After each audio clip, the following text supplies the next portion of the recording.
سورہ مریم رکوع نمبر 5 آیت نمبر 82۔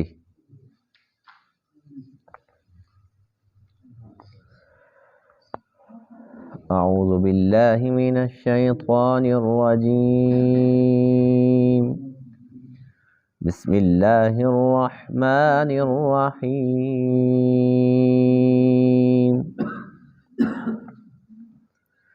أَلَمْ تَرَ أَنَّا أَرْسَلْنَا الشَّيَاطِينَ عَلَى الْكَافِرِينَ تَؤُزُّهُمْ أَزًّا فَلَا تَعْجَلْ عَلَيْهِمْ إِنَّمَا نَعُدُّ لَهُمْ عَدًّا يَوْمَ نَحْشُرُ الْمُتَّقِينَ إِلَى الرَّحْمَنِ وَفْدًا وَنَسُوقُ الْمُجْرِمِينَ إِلَى جَهَنَّمَ وِرْدًا لَا يَمْلِكُونَ الشَّفَاعَةَ إِلَّا مَنِ اتَّخَذَ عِندَ الرَّحْمَنِ عَهْدًا۔ صدق اللہ العظیم۔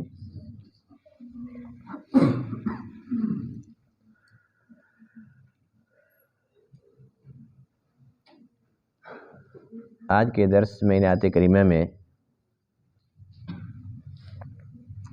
انسان کی گمراہی کے اسباب میں سے ایک اہم ترین اور بہت بڑے سبب کا ذکر ہے۔ وہ سبب ہے شیطان۔ انسان اپنے نفس کے چکر میں آ کے، خواہشات کے چکر میں آ کے بھی گمراہ ہوتا ہے، لیکن شیطان بھی انسان کو ورغلاتا ہے، اس کو گمراہ کرتا ہے۔ تو آج کے درس میں آیت کریمہ کے اندر شیطان کا تذکرہ ہے، جس کو اللہ تعالیٰ بطور سزا کافروں کے اوپر مسلط فرماتا ہے۔ اللہ تعالیٰ جب خود مسلط فرما دے کافروں پر، تو پھر کیسے ممکن ہے کہ وہ شیطان کی اطاعت نہ کریں، اس کے پیروکار نہ بنیں؟ اور یہ کوئی ظلم نہیں ہے، یہ اس وجہ سے ہے کہ انہوں نے کفر کے راستے کو خود پسند کیا۔ جب انہوں نے اللہ اور اس کے رسول کی اطاعت نہیں کی، اللہ کی اس کے محبوب کی بات نہیں مانی، جان بوجھ کر اپنے اختیار کے ساتھ، اپنی مرضی کے ساتھ کفر کے راستے کو پسند کیا، تو اللہ تعالیٰ نے ان کو آخرت کے اندر تو سزا دینی ہی دینی ہے، دنیا کے اندر بطور سزا شیطان کو ان کے ساتھ لگا دیا، ان کے اوپر مسلط فرما دیا۔ اب شیطان جو کام کراتا ہے ہم سب جانتے ہیں۔ شیطان ہمیشہ وسوسے ڈالتا رہتا ہے، برائیوں پر آمادہ کرتا رہتا ہے، بہکاتا ہے، ورغلاتا ہے۔ کافروں کو تو خوب، اور ایمان والوں کے ساتھ بھی یہ کوئی کمی نہیں کرتا، کوشش پوری کرتا ہے کہ کوئی بھی شخص مرتے دم تک، آخری سانس تک بھی اللہ کا نہ بنے۔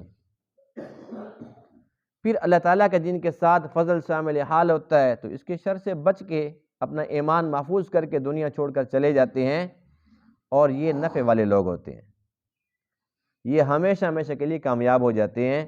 اور جو شیطان کے بہکاوے میں آ گیا، بالخصوص وہ جس کا خاتمہ بھی کفر پر ہو گیا، تو یہ دائمی ہمیشہ کے لیے جہنمی ہوگی۔ پھر اللہ فرماتے ہیں جو متقی لوگ ہیں، ایک طرف تو متقی ہوں گے، دوسری جانب مجرم لوگ ہوں گے۔ متقی جب ہمارے پاس آئیں گے تو وہ وفد کی صورت میں آئیں گے، یعنی کہ شان و شوکت کے ساتھ، پروٹوکول کے ساتھ آئیں گے، اور جو مجرم ہیں ان کو بیڑیوں کے اندر جکڑا ہوا ہوگا، جیسے قیدی لائے جاتے ہیں، اور بھوکے پیاسے اس صورت میں، اس شکل میں اللہ کے پاس حاضر ہوں گے۔ اور دنیا کے اندر ان کافروں کا اور مشرکوں کا یہ گمان تھا کہ ہمیں فلاں بچا دے گا اور ہمیں فلاں بچا لے گا، تو اللہ فرماتے ہیں کہ آج جب میرے پاس آئیں گے تو ان کی کوئی سفارش بھی کرنے والا نہیں ہوگا۔ سفارش صرف اور صرف ان لوگوں کے لیے ہے جن کا اللہ تعالیٰ کے ساتھ عہد ہے کیا مقصد؟ یعنی کہ اللہ تعالیٰ نے اپنے بندوں کو یہ ارشاد فرمایا کہ تم میری بات مانو گے، میری وحدانیت پر، میرے نبی کی نبوت اور رسالت پر ایمان لاؤ گے تو پھر میرا وعدہ ہے جنت اور جنت کی دائمی نعمتیں عطا کروں گا۔ ان کے ساتھ تو وعدہ ہے، اگر ایسے بندوں سے کوئی بھول چوک ہو جائے گی تو ان کے حق میں سفارش ہوگی۔ اللہ کے نبی بھی کریں گے، صحابہ بھی کریں گے، اولیاء کرام بھی کریں گے، اہل بیت بھی کریں گے، شہداء بھی، یعنی کہ ان کے حق میں اللہ تعالیٰ جس کو حکم دیں گے، جس کو اجازت دیں گے، وہ سفارش کرے گا۔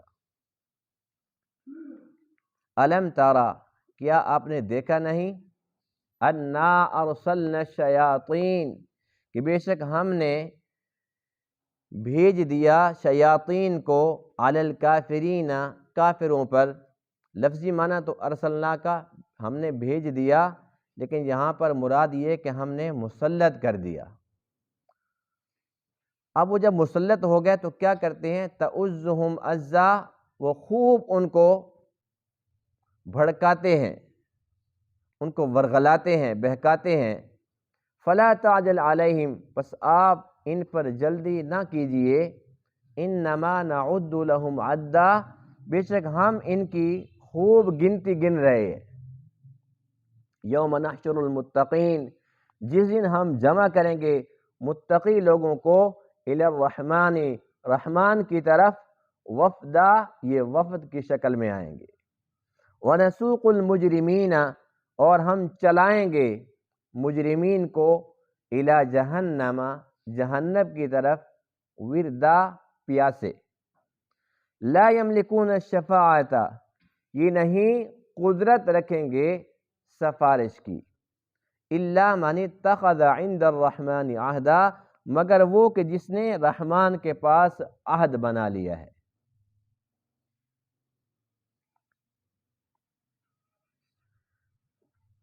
شیطان کا تذکرہ قرآن مقدس کے اندر بے شمار مقامات پر ہے، کثرت کے ساتھ شیطان کا تذکرہ ملتا ہے۔ اللہ تعالیٰ نے ہر ایک اس کی جو برائی ہے، اس کی خباثت ہے، اس کو ظاہر فرمایا کہ میرے بندے اس کو دشمن ہی سمجھیں۔ جیسا کہ ایک آیت میں ارشاد فرمایا، ان الشیطان لکم عدو فاتخذوہ عدوا، بے شک شیطان تمہارا کھلا دشمن ہے، اس کو دشمن ہی سمجھو۔ ایک آیت میں ارشاد فرمایا، ان الشیطان لکم عدو مبین، بے شک شیطان تمہارا کھلا دشمن ہے۔ یعنی کہ اللہ تعالیٰ بار بار ہمیں سمجھا رہا ہے، خبردار فرما رہا ہے کہ شیطان تمہارا دشمن ہے، دشمن ہے، اور کوئی بھی عقل مند بندہ اپنی دشمن کی بات نہیں مانتا۔ جس میں تھوڑی سی بھی عقل ہو وہ کہتا ہے کہ میں دشمن کی بات مانوں، لیکن یہاں آ کر ہماری عقلوں کے اوپر پردہ پڑا ہوا ہے کہ اکثر لوگ ایسے ہیں جو اس دشمن کی بات مانتے ہیں، اور اللہ تعالیٰ نے اس دشمن کو اختیارات بھی بڑے دے دیے۔ اللہ نے اس کو اتنا اختیار دے دیا، اتنا اختیار دے دیا، ایک تو مہلت بڑی لمبی دے دی ہے، کتنی لمبی عمر ہے اس کی۔ اس نے سب نبیوں کو دیکھا لیکن کسی نبی سے متاثر نہیں ہوا۔ دیکھو 1.25 لاکھ نبیوں کو دیکھا، 1.25 لاکھ نبیوں کے صحابہ کو دیکھا، ان ہر ایک نبی کے اہل بیت کو دیکھا، لیکن ہر ایک کے پاس ورغلانے تو پہنچا ہے، کسی سے متاثر نہیں ہوا۔ اور یہ اتنا خبیث ہے جس کے بارے میں اللہ فرماتے ہیں کہ اس نے جو قسم کھائی تھی، اس نے اپنی قسم پوری کر کے دکھا دی۔ جب اللہ نے اس کو جنت سے نکالا، محروم فرمایا، اس کے اوپر پھٹکار ڈالی، اپنی لعنت ڈالی، تب اس نے کہا تھا، قال فبعزتک لاغوینہم اجمعین، اے اللہ تیری عزت کی قسم، تیرے جلال کی قسم، میں تیرے سب بندوں کو گمراہ کر کے چھوڑوں گا، الا عبادک منہم المخلصین، ہاں تیرے جو مخلص خاص بندے ہوں گے وہ تو بچ جائیں گے، کوشش میں نے ہر ایک پر کرنی ہے۔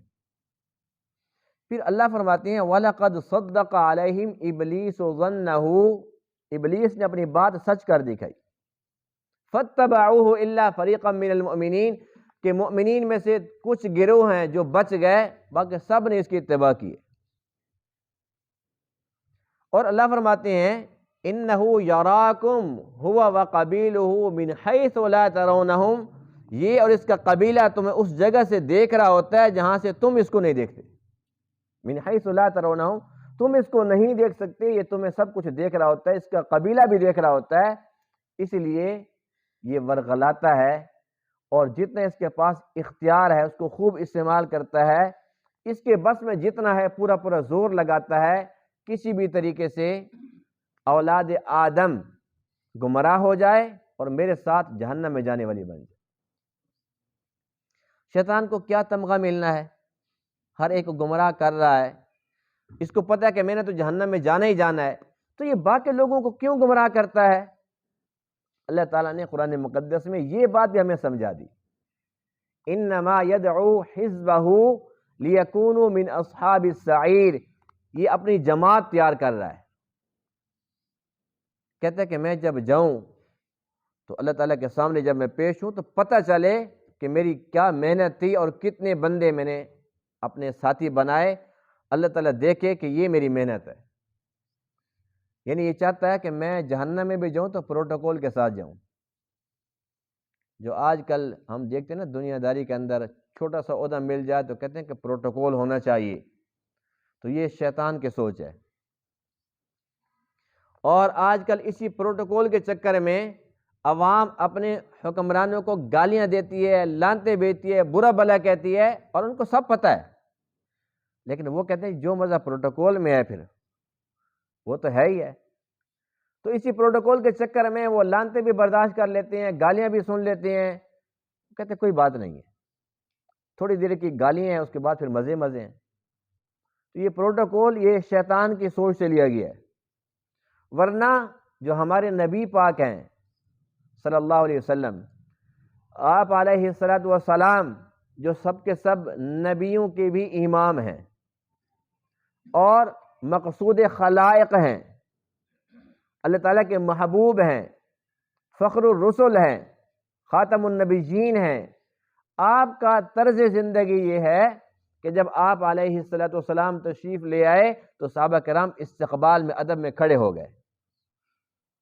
ناجائز بات نہیں ہے، کسی بڑے کے احترام میں کھڑے ہو جانا ناجائز بات نہیں ہے، ادب اچھی چیز ہے. لیکن آپ علیہ الصلاۃ والسلام نے ارشاد فرمایا کہ جب میں آؤں تو میرے لیے کھڑے نہ ہوا کرو، جہاں پر کوئی بیٹھا ہے وہیں پر بیٹھا رہے، میری وجہ سے تکلف نہ کیا کرو. یعنی اتنا پروٹوکول بھی آپ کو برداشت نہیں ہوا، آپ نے پسند نہیں فرمایا، ورنہ صحابہ پر حق تھا، آپ فرماتے کہ ہاں بالکل کیوں نہیں. تو اللہ کے نبی کی سوچ یہ ہے، اور شیطان کی سوچ یہ ہے کہ جب میں جہنم میں بھی جاؤں تو اکیلا نہ جاؤں. اللہ نے اس کو جو مہلت دی، جو اس کو اختیار دیا، اس نے کتنا اس کو استعمال کیا، اس بات سے اندازہ لگائیں. یہ بات ہے تو بڑی عجیب لیکن ہے تو حقیقت کہ اللہ تعالیٰ نے 1,24,000 پیغمبر بھیجے کہ نہیں بھیجے؟ پیغمبروں کے اوپر کتابیں اتری کہ نہیں اتری؟ صحیفے اترے کہ نہیں اترے؟ معجزات عطا ہوئے کہ نہیں ہوئے؟ ان کے اوپر وحی اتری ہے کہ نہیں اتری؟ اس سب کچھ کے باوجود 1,25,000 نبیوں کی محنت بھی دیکھو اور اکیلے شیطان کی محنت بھی دیکھو. اکیلے شیطان کے اوپر نہ کوئی کتاب اتری ہے، نہ کوئی صحیفہ اترا ہے، صرف لعنت اتری ہے. اس لعنت کو کتنا پھیلایا. آج اس وقت موجودہ انسانوں کی کل آبادی کتنی ہے اور مسلمان کتنے ہیں؟ یعنی کہ رحمان کے بندے زور لگا لگا کے چلے گئے، ان کی محنت بھی دیکھ لو، حالانکہ ان سے زیادہ مخلص کون ہو سکتا ہے؟ اللہ کے نبیوں کی جو محنت ہے اس میں تو شک والی بات ہی نہیں ہے، لیکن انسانوں پر شیطان کی محنت کا عالم بھی دیکھو کہ اس نے دن رات ایک کر دیا، اور جس کے چیلے ہیں ان کو اس کام پر لگا دیا کہ بس ہمارا دشمن ہے آدم، ہم نے اس کی اولاد کو ورغلانا ہے، جہنم تک پہنچانا ہے، یہ ہمارا ٹارگٹ ہے. ہم نے بدلہ لینا ہے آدم سے کہ اللہ کہتے ہیں اس کو سجدہ کرو. کیوں؟ اور میں نے ایک سجدہ نہیں کیا تو مجھے نکال دیا، لاکھوں سال کی عبادت میری ختم کر دی، میں دیکھتا ہوں اس کی اولاد جنت میں کیسے جاتی. اس کی محنت دیکھو. اور دوسری جانب یہ بھی دیکھو کہ جو اللہ تعالیٰ نے انسان کی کامیابی کے اسباب انسان کو دیے ہیں، وہ آسان ہیں اور فی سبیل اللہ ہیں، کچھ خرچ نہیں ہوتا۔ آپ لوگ اب آئے ہو نماز پڑھنے کے لیے، کوئی پیسہ لگا تو نہیں ہے؟ میرے خیال میں کچھ لگے ہیں، شاید 2-4 بتا رہے ہیں کہ نہیں، شاید باہر بندے کھڑے تو نہیں تھے، کوئی پیٹرول لگا ہے؟ اچھا چلو، جس کے پیٹرول لگا اس میں تو اجر ملے گا انشاءاللہ۔ یعنی کہ مسجد میں آنے کے لیے یہاں پر کوئی ٹکٹ تو نہیں تھا نا، کوئی فیس نہیں تھی۔ اب یہاں پر دیکھ لیا کتنے لوگ ہیں، اب ہم درس قرآن کے لیے بیٹھے ہوئے ہیں، اس پر کوئی فیس ہے؟ بھئی ہر مہینے اتنے فیس دو گے تو پھر درس قرآن تم سن سکتے ہو، ہے کوئی فیس؟ یہاں پر کتنے بندے بیٹھے ہیں؟ اور دوسری جانب ابھی اگر آپ چلے جائیں، بازار میں چلے جائیں اور وہاں پر دیکھیں کہ صرف شیطانی باتوں کے اندر لوگ، کہیں پر لوڈو کی گیم چل رہی ہے، کہیں پر تاش کے پتے چل رہے ہیں، کہیں پر سگریٹ چل رہی ہے، کہیں پر شیشہ چل رہا ہے، تو کہیں پر چس چل رہی ہے، اور وہاں پر پیسے خرچ ہو رہے ہیں۔ سینما میں چلے جائیں، کہتے ہیں ٹکٹیں بند ہو گئی ہیں، یعنی کہ سینما کے لیے ٹکٹ پیسے لیے جاتے ہیں اور پھر پیسے لے کر پھر رہے ہیں، کہتے ہیں جی اب جو ہے ٹکٹ ختم ہو گئی ہیں، اب چلے جائیں، پھر کل آ جانا۔ وہاں اتنا رش ہے۔ اگر ابھی کوئی میوزک کا پروگرام آ جائے تو وہاں پر ٹکٹ بھی ختم ہو جاتے ہیں اور لوگ پھر چوری چوری چھپنے کی بھی کوشش کرتے ہیں اور ایک دوسرے کے سر پہ چڑھ کے بھی دیکھنے کی کوشش کرتے ہیں۔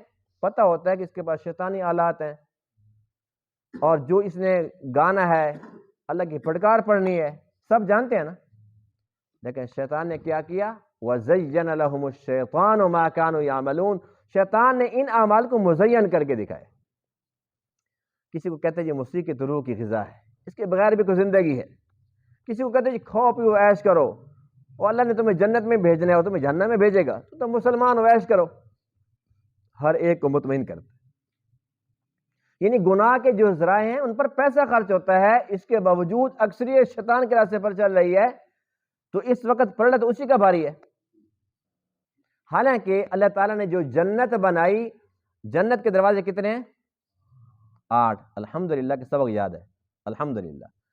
اور جہنم کے 7، لہا 7 ابواب، یعنی جہنم کے 7 دروازے ہیں، جنت کے 8 ہیں، کیونکہ جنت اللہ کی رحمت ہے، جہنم اللہ کا عذاب ہے۔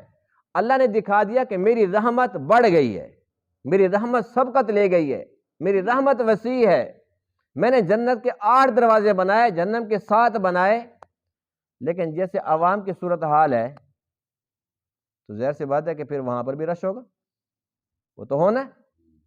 اس لیے کہ ایک طرف یہ دیکھو کہ عیسائی، یہودی اور ہندو، سکھ، بدھ مت، یعنی کہ مجوسی ہو گئے، اتنی قسمیں ہیں کفار کی، سارے کے سارے کافر ملاؤ پھر مسلمان ملاؤ تو کتنے بنتے ہیں؟ ان کا 5واں حصہ، یعنی کہ 5واں حصہ مسلمان بنتے ہیں۔ پھر ان میں سے یہ دیکھو کہ نمازی کتنے، بے نمازی کتنے۔ اب ہر گھر کے اندر 10 بندے ہیں تو نماز کتنے پڑھتے ہیں؟ 1 یا 2، حد 3۔ 10 میں سے 10 بندے نماز پڑھیں پابندی کے ساتھ، وہ کوئی خوش نصیب گھر ہی ہوگا۔ پھر جو نماز پڑھتے ہیں تو تلاوت کون کرتے ہیں ہر روز؟ یہ قرآن بیچارہ اتنا مظلوم ہے کہ رمضان آئے گا تو پھر قرآن کھلے گا، 1 مہینہ پڑھیں گے، 11 مہینے چھٹی۔ تو اللہ تعالیٰ نے یہ اسباب بالکل مفت دے دیے ہیں، ان کی قدر نہیں ہے۔ اور شیطان کے کاموں کے اندر پیسہ بھی لگتا ہے، وقت بھی لگتا ہے، محنت بھی لگتی ہے، پھر بھی لوگ کہتے ہیں بالکل ٹھیک ہے۔ تو شیطان کا پلڑا ادھر سے بھاری ہے، لیکن پریشانی کی بات نہیں ہے، اللہ تعالیٰ نے ایک لفظ میں سب کو فارغ کر دیا۔ اللہ فرماتے ہیں وَلَوْ أَعْجَبَكَ كَثْرَةُ الْخَبِيثِ، اگرچہ آپ کو خبیث کی کثرت تعجب میں ڈالے، یعنی خبیث آپ کو زیادہ نظر آئیں گے، لیکن اللہ تعالیٰ کے یہاں یہ زیادہ والا سسٹم ہے ہی نہیں، اللہ کے یہاں سسٹم ہے ہی نہیں۔ یہاں تک کہ جو ہمارے اعمال ہیں ان کے بارے میں سورۃ القارعہ میں ہے، جس میں اللہ فرماتے ہیں فَمَنْ ثَقُلَتْ مَوَازِينُهُ، جن کے اعمال وزنی ہو جائیں گے، یہ نہیں فرمایا کہ کثرت بڑھ جائیں گے، زیادہ ہو جائیں گے، نہیں، فَمَا مَنْ ثَقُلَتْ مَوَازِينُهُ، جس کے اعمال وزنی ہو جائیں گے، فَهُوَ فِي عِيشَةٍ رَاضِيَةٍ، وہ خوشگوار زندگی میں ہوگا۔ وَمَا مَنْ خَفَّتْ مَوَازِينُهُ، جس کے اعمال خفیف ہو جائیں گے، ہلکے پڑ جائیں گے، فَأُمُّهُ هَاوِيَةٌ، وہ جہنم کی آگ میں جلے گا۔ یعنی کہ اعمال کو اللہ تعالیٰ گنتا نہیں ہے، نمازیں زیادہ کس کی ہیں، روزے زیادہ کس کے ہیں، ایک نماز ہو تگڑی خشوع خضوع والی وہ وزنی ہے بنسبت اس کے 100 ہوں ریاکاری والی۔ ایک حج کیا لیکن حلال کا حج ہے وہ بھاری ہے، ان حجوں پر جو 10 کر لیے لیکن ہیں سب کے سب ریاکاری والے۔ یہاں تک کہ ایک بندہ اگر صرف اللہ کا نام لے لیتا ہے اور وہ بھی دل سے لیتا ہے، محبت میں آ کر اللہ کی محبت میں فنا کر لیتا ہے، یہ اتنا بھاری ہے اللہ تعالیٰ کے یہاں کہ اس کے اجر سے اللہ تعالیٰ اس کا بیڑا پار کر دے گا صرف ایک اللہ کہنے سے۔ تو اللہ تعالیٰ جس طریقے سے اعمال کو یہ نہیں دیکھتا کہ زیادہ کتنے ہیں، وزنی کتنے ہیں، اسی طریقے اللہ تعالیٰ بندوں کو بھی یہ نہیں دیکھتا کہ زیادہ کس طرف ہیں، اللہ یہ دیکھتا ہے کہ وزنی کس طرف ہے۔ جیسے کفار کے اعمال کا وزن نہیں ہے، اسی طریقے سے اللہ تعالیٰ کے یہاں ان کی بھی کوئی وقت نہیں ہے، ان کا بھی کوئی وزن نہیں ہے، یہ بے وقت ہے۔ تو شیطان بہرحال پورا زور لگا رہا ہے، اور اللہ فرماتے ہیں کہ کافروں کو ان کے کفر کے سبب ہم نے دنیا کے اندر سزا دی ہے کہ ان کے اوپر شیطان کو مسلط کر دیا۔ ایک اور آیت میں ارشاد فرمایا وَمَن يَعْشُ عَن ذِكْرِ الرَّحْمَنِ، جو رحمان کے ذکر سے اعراض کرتا ہے، یعنی اللہ تعالیٰ کو اس نے بھلا دیا، اعراض کر دیا اس کے ذکر سے، نُقَيِّضْ لَهُ شَيْطَانًا فَهُوَ لَهُ قَرِينٌ، ہم اس کے ساتھ بھی شیطان لگا دیتے ہیں، اس کے اوپر شیطان مسلط کر دیتے ہیں، وہ اس کا ساتھی بن جاتا ہے۔ اور شیطان جس کے اوپر مسلط ہو جائے وہ کرتے کیا ہیں؟ وَإِنَّهُمْ لَيَصُدُّونَهُمْ عَنِ السَّبِيلِ، وہ سیدھے راستے سے روکتے ہیں، وَيَحْسَبُونَ أَنَّهُمْ مُهْتَدُونَ، لیکن یہ لوگ سمجھتے ہیں کہ ہم ہدایت یافتہ ہیں، یعنی کہ سیدھے راستے پر چلیں گے نہیں، غلط راستے پر چلتے ہیں، لیکن شیطان مطمئن کر دیتا ہے کہ تم چل بالکل ٹھیک راستے پر رہے، ان کی زندگی سے سنت نکال کر وہاں پر بدعت لے آتا ہے اور ان کو مطمئن کر دیتا ہے کہ کام بہت اچھا ہے۔ تو اس لیے اللہ تعالیٰ کو ہر وقت یاد کرنا چاہیے، اللہ کا ذکر کثرت سے کرنا چاہیے، جتنا دل کرے کرو، بلکہ حدیث پاک میں ہے کہ اللہ کا ذکر اتنا کثرت سے کرو کہ تمہیں لوگ دیوانہ کہیں، مجنوں کہیں۔ جیسے آج کل نا کوئی لوگ تسبیح نکالے نا، خیر ہے، ٹھیک تو ہو، کوئی پریشانی تو نہیں ہے، یعنی ماحول ایسا بدل گیا، کوئی بندہ اگر تسبیح جیب سے نکالتے ہاتھ میں تسبیح لے لے تو کہتے ہیں خیریت تو ہے۔ اگر کوئی بندہ ہر وقت اللہ کا ذکر کرتا ہے اور لوگ کہتے ہیں کہ لگتا ہے کہ اس کا نا دماغ چل گیا ہے، تو کہو الحمدللہ۔ کیا کہنا چاہیے؟ اللہ کے نبی نے فرمایا تھا نا کہ اتنا اللہ کا ذکر کثرت سے کرو کہ لوگ تمہیں دیوانہ کہیں، کسی نے ایک نے بھی کہہ دیا تو اللہ کا شکر ادا کرو کہ الحمدللہ اللہ کے نبی نے جو فرمایا تھا اس کے مطابق میں ہو گیا ہوں۔ تو جب تک انسان اللہ کو یاد کرتا ہے، اللہ کا جو دشمن ہے اور ہمارا دشمن ہے شیطان، تب تک ہم اس کے شر سے محفوظ رہتے ہیں۔ جو ہی اللہ کے ذکر سے غافل ہوئے، اللہ بطور سزا شیطان کو ہمارے اوپر مسلط کر دیتا ہے۔ جب اللہ خود مسلط کر دے پھر اس کے شر سے کون بچ سکتا ہے؟ اور اس کا کام ہے ورغلانا، بہکانا، اسی کام کے اندر لگا ہوا ہے، اور اس نے اپنی بہت ساری جماعت بنا لی، اور قیامت تک کتنی اس کی جماعت بڑی ہو جائے گی، اور اس کی جو ایجنٹ ہیں، اس کے کارندے اور نمائندے کون ہیں؟ یہود و نصارہ۔ ویسے تو مسلمان بھی اس کے چمچے بنے ہوئے آج کل، لیکن بہرحال جو کفار ہیں وہ تو ہیں ہی، بالخصوص جو یہودی ہیں جو کہ دجال کی آمد کے منتظر ہیں، اس کو مسیح سمجھتے ہیں، اور سمجھتے ہیں کہ وہ آئے گا تو وہ ہمارے نجات کا ذریعہ بنے گا۔ اب حدیث پاک میں واضح طور پر ہے کہ دجال وہ ایک شیطان قسم کے بہروپیہ قسم کا ہوگا جو لوگوں کے ایمان پر ڈاکہ ڈالے گا، اور ایک فتنہ ہوگا، ایک آزمائش ہوگی، اور بڑا مشکل وقت ہوگا اس وقت اپنے ایمان کو بچانا۔ لیکن یہودی سب کچھ جانتے ہیں، پھر بھی اس کی آمد پر اتنا کچھ وہ انتظار بھی کر رہے ہیں، اتنے اخراجات بھی کر رہے ہیں۔ تو شیطان تو ان کو پیسے نہیں دے رہا، شیطان تو ان کو آئیڈیا دے رہا ہے، اور اسی بات کو اللہ فرماتے ہیں تَعُزُّهُمْ عَزًّا، وہ ان کو ابھارتا ہے کہ وہ آ رہا ہے تو اس کے لیے یہ بھی کر لو، یہ بھی کر لو، ان کو نیا نیا سبق پڑھاتا ہے، تم یوں کرو، تم ایسے کرو، تم ایسے کرو، اور یہ کرتے جا رہے ہیں۔ یعنی کہ پیسہ ان کا لگواتا ہے اور مشورہ اور وسوسہ اس کا ہوتا ہے، اسی کے مطابق یہ لوگ اپنا کام کر رہے ہیں۔ تو یوں سمجھ لیں کہ پھر یہ جو کام کر رہے ہیں ان کا تو نہ ہوا، کام تو شیطان کا ہوا۔ تو پوری دنیا کے اندر شیطان کے اس طریقے سے کام چل رہے ہیں کہ پیسہ انسان کا لگواتا ہے، کسی کی شادی ہوتی ہے کہتا ہے بھائی تھوڑا تھوڑا ہلہ گولا تو ہونا چاہیے نا، پتہ تو چلے بے شادی ہے، بس اس کے اوپر پھر کوئی ناچنے والے اور گانے والے اور اس کے اندر پھر ڈھول ڈھمک کے اس کے بعد پھر وہاں پر پیسے لوٹانا. اب پیسہ شیطان دیتا ہے کوئی؟ اس نے تو آئیڈیا دیا تھا، اور جتنے پیسے اس کے اوپر ضائع ہوئے وہ ان کے اپنے ہوئے. اللہ تعالیٰ کے یہاں اس سے پوچھ تو ہونی ہے. شیطان نے سارا کام کروا دیا، آئیڈیا دے کر سارا کچھ پھنسوا دیا، اور پھر وہاں پر کہا کہ قیامت کے دن کہ بھئی میں ان کے اوپر کچھ جابر تھا، یہ جانے ان کا کام جانے، میں نے تو مشورہ دیا تھا. یہ کہا کہ میں نے صرف مشورہ دیا تھا، یہ تو مجھ سے پہلے بھاگ بھاگ کے کام میرے کر رہے تھے.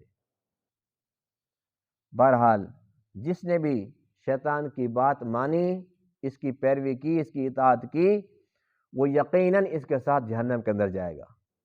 اور آپ حیران ہوں گے کہ دنیا کے اندر ایسے ممالک جن کی لوگ مثالیں پیش کرتے ہیں کہ وہ ترقی یافتہ ہیں، بڑے مہذب ہیں، پڑھے لکھے ہیں، بڑے باشعور ہیں، اور ہم کہتے ہیں کہ ہماری عوام تو جانوروں کی طرح ہے، بے وقوف ہے، ایسی باتیں کرتے ہیں نا. اور جو مہذب معاشرہ ہے ان کا میں آپ کو بتاؤں کہ انگلینڈ کے اندر ایک جماعت یہاں سے گئی بکر سے، تو واپس آ کے انہوں نے کارگزاری سنائی. کہنے لگے کہ ہم نے ان سے پوچھا کہ تم کس کی عبادت کرتے ہو؟ وہ کہنے لگے ہم شیطان کی کرتے ہیں. یعنی کہ اس کے اندر کوئی شرم والی بات نہیں تھی، کوئی ڈھکی چھپی بات نہیں تھی. انہوں نے بتایا کہ ہم شیطان کی کرتے ہیں. اس سے کیوں کرتے ہو؟ کہتے ہیں ہمیں یہ تو نہیں پتہ جی، ہم شروع سے اسی طریقے سے، ہمارے بڑے بھی اسی کے کرتے تھے، ہم بھی اسی کے کرتے. اب اندازہ لگائیں کہ وہ مہذب سمجھے جاتے ہیں تو نہیں، با اخلاق سمجھے جاتے ہیں. اس سے بڑا بد اخلاق کون ہوگا؟ اس سے زیادہ غیر مہذب کون ہوگا؟ اس سے زیادہ جاہل کون ہوگا؟ جو انسان بن کر انسانی شکل میں اپنی زبان سے اقرار کر رہا ہے اور فخریہ کہتا ہے کہ جی میں شیطان کی عبادت کرتا ہوں، نعوذ باللہ من ذالک. تو شیطان نے تو اپنا کام کر کے دکھا دیا نا. لیکن آج بھی انسان جہلیت کا شکار ہے. جیسے کہ آپ علیہ الصلوۃ والسلام سے قبل زمانہ جہلیت تھا، لیکن آج بھی جہلیت موجود ہے. اللہ کے نبی کی آمد کے بعد جنہوں نے آپ علیہ السلام کی تعلیمات کو اپنایا، اس نور میں سے حصہ لیا، الحمدللہ ان کی زندگی میں تو نور آ گیا. جو لوگ ابھی تک دور ہیں، ابھی تک اسی زمانے کے اندر ہیں، اسی ظلمت اور تاریکی کے اندر ہیں. جن لوگوں نے اللہ اس کے محبوب کی بات مانی، رحمان سے محبت کی، اللہ فرماتے ہیں یوم نحشر المتقین الی الرحمن وفدا، ہم ان کو جب جمع کریں گے رحمان کی طرف تو یہ وفد کی شکل میں ہوں گے. وفد کا مفہوم سمجھتے ہیں نا؟ ایک ملک کے دوسرے ملک کے ساتھ جب مذاکرات ہوتے ہیں تو اس میں ایک وفد جاتا ہے، اور جو وفد ہوتا ہے اس کو بڑا پروٹوکول ہوتا ہے. اور ہر دور میں یہ جو وفد ہوتے ہیں ان کی اسی طریقے سے ان کا اعزاز ہوتا ہے، اکرام ہوتا ہے. یہاں تک کہ حضور علیہ السلام کے دور کے اندر جو وفد آیا کرتے تھے بے شک وہ غیر مسلم ہوتے تھے، لیکن آپ علیہ السلام ان کا بہت زیادہ اکرام فرمایا کرتے تھے. یہاں تک کہ 9 ہجری کے اندر تقریباً 150 وفد آئے. کتنے؟ 150. اور آپ علیہ السلام کے اخلاق عالی کی وجہ سے ان میں سے اکثر لوگ مسلمان ہوئے. یہاں تک کہ ایک وفد آیا جو قبیلہ ثقیف کا تھا، مشرک تھے، ظاہر سی بات ہے. جب وہ آئے تو صحابہ کرام نے پوچھا کہ ان کو ہم کہاں پر بٹھائیں؟ تو آپ نے فرمایا کہ مسجد نبوی کے صحن کے اندر ان کا خیمہ لگا دو. تو صحابہ کرام نے پوچھا کہ اللہ کا حکم نہیں ہے کہ یہ نجس ہے؟ جب یہ نجس ہے تو پھر یہ مسجد کے اندر کیسے ٹھہر سکتی ہیں؟ ان کا خیمہ مسجد کے صحن کے اندر ہم کیسے لگا دیں؟ تو اللہ کے نبی نے فرمایا کہ یہ اندر سے نجس ہیں، ایسا نہیں ہے کہ ان کی نجاست مسجد کے اندر گر جائے، اندر سے ناپاک ہیں. فرمایا کہ میرا مقصد یہ ہے کہ جب یہ مسجد نبوی کے اندر آ جائیں گے، ان کا خیمہ اندر لگ جائے گا، پھر ہمیں دیکھیں گے کہ نماز کیسے پڑھتے ہیں، ہمیں دیکھیں گے کہ یہ سلام کیسے کرتے ہیں، ہمیں دیکھیں گے کہ مسلمان آپس کے اندر بولتے کیسے ہیں. تو یہ ہمارا دین دیکھیں گے، اور دیکھنے کے بعد ہو سکتا ہے کہ ان کو بات پسند آ جائے. تو دیکھو کہ یہ وفد تھا، اللہ کے نبی نے اس کافروں کو، مشرکوں کو اپنا گھر دے دیا کہ او میرے گھر کے اندر خیمہ لگاؤ. یعنی کہ وفد کا اکرام ہر دور میں رہا ہے. تو بس اسی سے اندازہ لگا لیں اللہ کیا فرماتے ہیں کہ جو متقی ہیں یہ جب میرے پاس آئیں گے تو وفد کی شکل میں، یعنی کہ ان کو پروٹوکول ملے گا، ان کو سواریاں مہیا کی جائیں گی، یہ عام نہیں ہوں گے، بڑے اعزاز اکرام کے ساتھ آئیں گے میرے پاس اور میں ان کو جنت میں داخل کر دوں گا۔ وَنَسُوقُ الْمُجْرِمِينَ إِلَىٰ جَهَنَّمَ وِرْدًا، جو مجرم ہیں ہم ان کو چلائیں گے جیسے جانوروں کو چلایا جاتا ہے، اور وردا پیاسے جیسے قیدی لائے جاتے ہیں، گلے کے اندر توق ہوں گے، بیڑیاں ڈالی ہوئی ہوں گی، فرشتے ان کو گھسیٹ کر لے کر جا رہے ہوں گے اور جہنم کے اندر ان کو داخل کر دیا جائے گا۔ تو دنیا کے اندر بے شک جو شیطان کے پجاری ہیں وہ دنیاوی لحاظ سے شان و شوکت میں بھی کیوں نہ ہوں، لیکن یہ زندگی تو بہت مختصر زندگی ہے۔ جو اصل زندگی ہے وہاں پر جو عزت ہے وہ صرف اور صرف ایمان والوں کی ہے۔ اللہ کا قرآن کہتا ہے وَلِلَّهِ الْعِزَّةُ وَلِرَسُولِهِ وَلِلْمُؤْمِنِينَ، عزت تو اللہ، اس کے رسول اور ایمان والوں کی ہے، کافروں کی عزت ہو ہی نہیں سکتی۔ اگر کوئی دنیا داری ان کے عہدے کی وجہ سے، ان کے پیسے کی وجہ سے، دولت کی وجہ سے ان کو کوئی جھک جھک کے سلام کرتا ہے، یہ عزت نہیں ہے۔ کیا یہ عزت ہے؟ ہم اپنی آنکھوں سے دیکھ رہے ہیں کہ آج کل کوئی عہدیدار آتا ہے تو جھک جھک کے سلام کرتے ہیں اور جیسے جاتا ہے پیچھے سے لوگ لانتے بھیج رہے ہوتے ہیں۔ یہ عزت ہوتی ہے؟ عزت وہ ہوتی ہے جو دل کے اندر ہو۔ عزت وہ ہوتی ہے، کہتے ہیں نا کہ جو اولیاء کرام ہوتے ہیں یہ بے تاج بادشاہ ہیں، یعنی کہ بے تاج بادشاہ کا کیا مطلب ہے کہ بظاہر ان کی کوئی سلطنت نہیں ہوتی کہ جیسے بادشاہ کا تاج ہوتا ہے، لیکن بے تاج ہوتے بادشاہ ہیں کیونکہ ان کی بادشاہی وہ مومنین کے دلوں پر ہوتی ہے، ان کی حکمرانی اللہ کی مخلوق کے دلوں پر ہوتی ہے، صرف انسانوں پر نہیں، ان کا جانور بھی احترام کرتے ہیں، چرند پرند سب ان کا احترام کرتے ہیں۔ تو اصل عزت، اصل بادشاہ تو یہ ہے۔ اس لیے اللہ کیا فرماتے ہیں کہ تم متقی بن جاؤ، کہ متقی وفد کی شکل میں آئیں گے، ان کا تو بڑا اعزاز ہوگا، تم متقی بن جاؤ، اگرچہ تھوڑے ہی کیوں نہ ہوں ایمان والے، لیکن اللہ کو تو یہی پیارے ہیں، اللہ کو جو یہی پسند ہیں، بے شک تھوڑے کیوں نہ ہوں، اور ہم تو اللہ کا شکر ادا کرتے ہیں کہ ہم تو مومن ہیں، سب کہتے ہیں الحمدللہ۔ اللہ کا شکر ہے، اللہ کا شکر الحمدللہ کہ ہم تو مومن ہیں، ہمارے پاس تو کائنات کی سب سے بڑی دولت ہے ایمان۔ بے شک ہم گناہ گار ہیں، بے شک ہم سیاہکار ہیں، بدکار ہیں، ہم بہت زیادہ کمزور ہیں، لیکن الحمدللہ ہیں تو ایمان والے، ہمارے پاس ایمان ہے، انشاءاللہ ہمارے حق میں سفارش بھی ہو جائے گی، اللہ تعالیٰ اجازت بھی دے دیں گے، رحمت بھی فرما دیں گے، اللہ تعالیٰ اپنی رضا بھی عطا فرما دیں گے، جنت، راحت، سب کچھ عطا فرما دیں گے، کیونکہ ایمان جو ہے، خدا نہ خاصہ یہ نعمت نہ ہوتی تو پھر ہم مارے گئے۔ جن کے پاس یہ نعمت ہے اللہ کا شکر ادا کرنا چاہیے، اور جن کے پاس نہیں ہے بے شک وہ ہواؤں کے اندر اڑ رہے ہوں، وہ بڑے فلاسفر بن جائیں، سائنسدان بن جائیں، لیکن وہ بہت بڑے جاہل ہیں۔ جن کو یہ بات سمجھ نہیں آئی کہ اللہ نے ہمیں پیدا کیوں کیا ہے، جن کو یہ بات سمجھ نہیں آئی کہ مرنے کے بعد کیا ہونے والا ہے، جن کو یہ بات سمجھ نہیں آئی کہ اللہ تعالیٰ نے ہمیں سب کچھ کیوں دیا ہے، اللہ کی چاہت کیا ہے، ان سے بڑا جاہل کون ہو سکتا ہے؟ اس لیے ہمیں چاہیے، اللہ نے ہمیں سب سے بڑی دولت دی ہے، اللہ کا شکر ادا کریں، اور شکر کا سب سے کم درجہ ہے الحمدللہ کہنا، جو اعلیٰ درجہ ہے وہ یہی ہے کہ انسان بندگی کرے اور بندگی سے ثابت کرے کہ اللہ میں تیرا شکر گزار ہے۔ اللہ تعالیٰ تمام باتوں کو سمجھنے عمل کرنے کی توفیق عطا فرمائے۔